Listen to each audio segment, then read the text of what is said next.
The human mind to be able to fantasize about having sex with somebody else, yeah, while having sex with the person you're having sex with.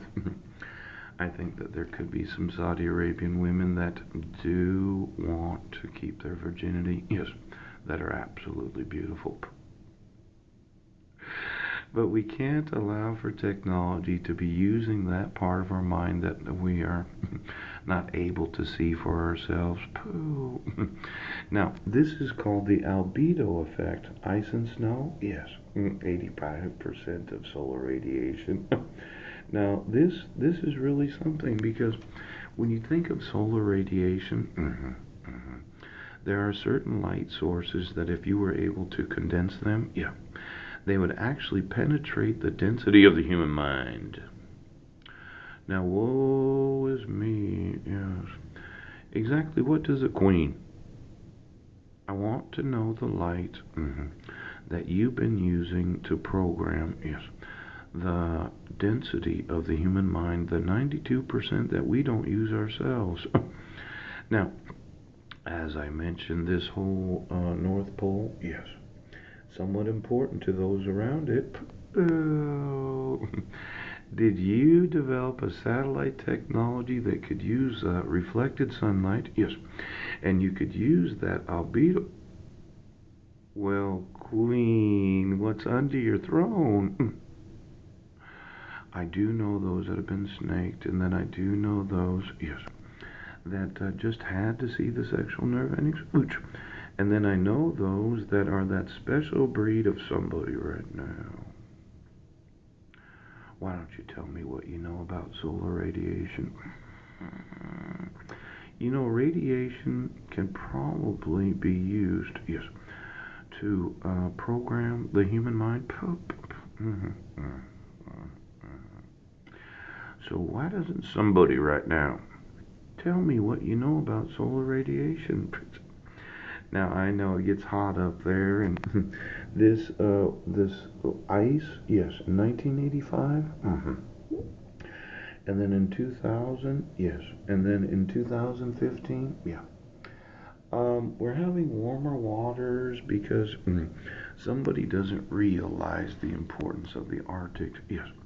Now my thought was to build one of these huge desalinators right in the middle of it, and then I would melt the ice underneath the middle, the actual North Pole of the Arctic. Yes, I would steam it to maybe 3 to 5,000 degrees.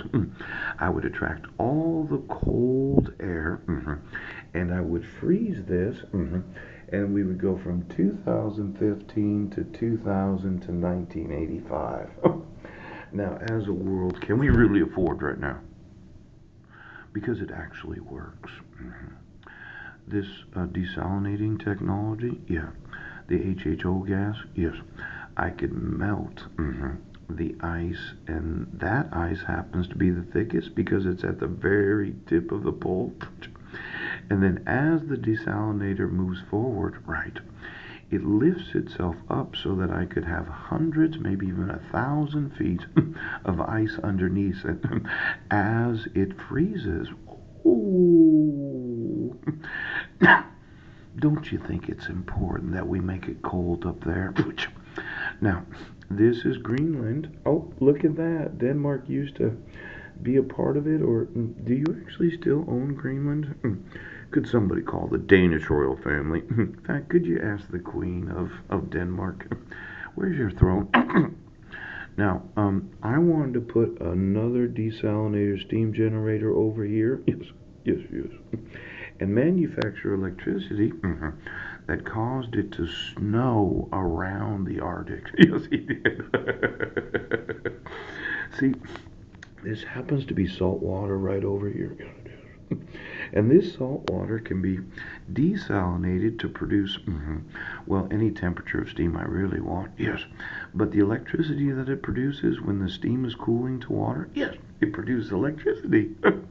Now, wouldn't it be nice to not only have a much larger Arctic because of the freezing of the ice, but to have snow in the northern hemisphere so that it would snow over here in Sweden? Yes. Norway might get some more snow. Finland. Now, as much as you dislike the thought of this, I think we need to freeze the Arctic back to what it was in 1985. And then we need to manufacture electricity in Greenland that happens to produce snow for the northern hemisphere. Now, as an American citizen, we can say